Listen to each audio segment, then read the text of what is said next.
बोलते हैं जितनी चादर उतने ही पैर फैलाओ। कितना बड़ा झूठ है।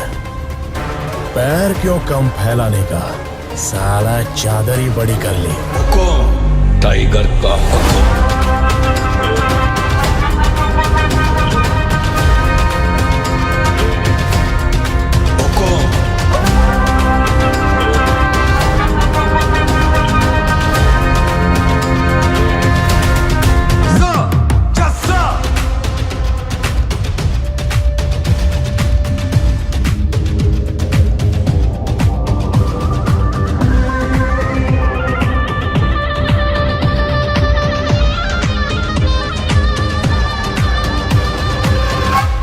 वो गैंगस्टर नहीं है सर, अकेला आके घुसकर मारने वाला मॉन्स्टर।